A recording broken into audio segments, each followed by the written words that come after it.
నేను పొద్దునే చెప్పా. ఒక మంచి వ్యాపారాలని, పారిశ్రామికవేత్తల్ని వేధించే వెధవల్ని తీసుకొచ్చి, రౌడీలను తీసుకొచ్చి, వాళ్ళని హీరోల్ని చెయ్యొద్దు రాజకీయాల కోసం. ఎంపీగా ఎంఈవి పోటీ చేశారు అంటే, అది వైఎస్ఆర్ కాంగ్రెస్ పార్టీ టికెట్ ఇచ్చింది పోటీ చేశారు. ఒకవేళ తెలుగుదేశం ఇస్తే చేసుకునేవాళ్ళు. ఆయన పెద్ద లాయల్టీస్ పార్టీ పరంగా లేదు.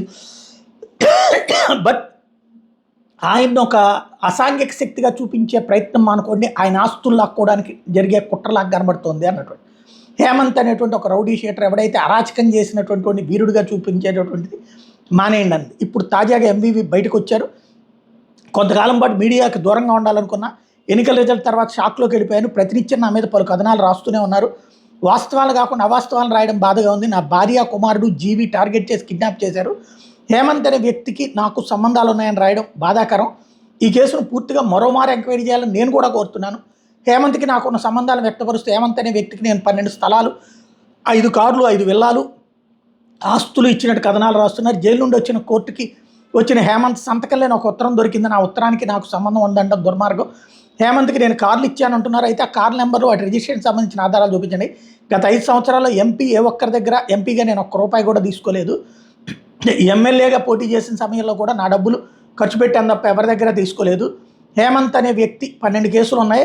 కిడ్నాప్ జరగకముందు ఇతని మీద పీడీ యాక్ట్ పెట్టి ఫైల్ సిపి ఆఫీస్లో పెండింగ్లో ఉండిపోయింది. గత 10 సంవత్సరాలుగా నేను మాట్లాడుతున్న ఫోన్ నెంబర్ డేటా తీసుకోండి. కనీసం నేను హేమంత్ ఒక్కరోజైనా ఫోన్ మాట్లాడుతుంటే చూపించండి. వ్యక్తుల ప్రతిష్ట దిగజారే విధంగా వార్తలు రాయడం బాధగా ఉంది. గత 20 సంవత్సరాల కాలంలో దాదాపు 100 వరకు బిల్డింగ్స్ నిర్మించిన నా మీద ఒక్క కేసు కూడా లేదు. హేమంత్ అనే రౌడీ షీటర్కి నాకు ఎటువంటి సంబంధం లేదు. అతనితో నేను ఒక్కరోజు కూడా మాట్లాడలేదు. కిడ్నాప్ వ్యవహారంలో రీఓపెన్ చేసి దర్యాప్తు చేయాలని కోరుతున్నాను. సిరిపురం సర్కిల్ విషయంలో 2023లో నేనే విశాఖ కమిషనర్కి లేఖ రాశాను. 63 చోట్ల టీడీఆర్కి నేను తీసుకున్నట్టుగా ఆరోపణ చేస్తున్నారు. మాస్టర్ ప్లాన్లో ఉన్న విధంగా 150 అడుగులు రోడ్డు విడిచిపెట్టి నిర్మాణం చేయబడుతున్న కోరమన్నపాలెంలో 2018లో టీడీపీ అధికారంలో ఉన్న సమయంలోనే అనుమతులు తీసుకున్న 10 ఎకరాల స్థలంలో 47 కోట్ల విలువ చేసే స్థలంలో 175 మందికి 175 ఫ్లాట్లు ఇవ్వడం జరిగింది. పోర్టు డిప్యూటీ చైర్మన్ రొక్కం సమక్షంలోనే మాట్లాడడం జరిగింది. హైగ్రేవ్ ప్రాజెక్ట్స్కి నాకు ఎటువంటి సంబంధం లేదు. నా వద్ద ఉండే చార్టెడ్ అకౌంటెంట్ జీవి కేసులో ఇరుక్కుపోవడంతో ఆ ల్యాండ్ నేను తీసుకోవాల్సి వచ్చింది.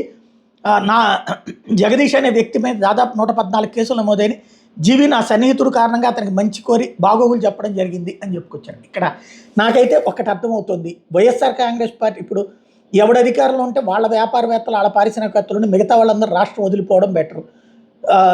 ఇక్కడ జీవి గారైనా లేకపోతే ఇటు ఎంబీవి సత్యనారాయణ గారైనా వీళ్ళందరూ కూడా నిజమైన వ్యాపారులు, నిజమైనటువంటి బిల్డర్లు. ఈ రాష్ట్రంలో ప్రస్తుతం ఇలాంటి దరిద్ర పరిస్థితుల్లో ఇది వదిలేసి శుభ్రంగా ఏ హైదరాబాద్లోనో ఏ బెంగళూరులోనో వ్యాపారాలు చేసుకుంటే బెటరు.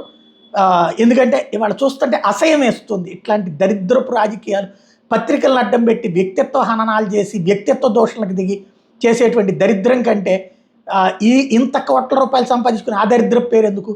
వాళ్ళకి కావాల్సింది వైసీపీ అనేటటువంటి పేరున్నోడల్లా రాష్ట్రం విడిచిపోవాలి, లేకపోతే రాజకీయాలు వదిలేయాలి. కాబట్టి అది జగన్ కాపాడుకుంటాడో లేదో అతను చూసుకుంటాడు. ముందు ఎందుకు ఈ దరిద్రం, వెళ్ళి ప్రశాంతంగా వేరే చోట చేసుకుంటే బెటర్ ఏమో.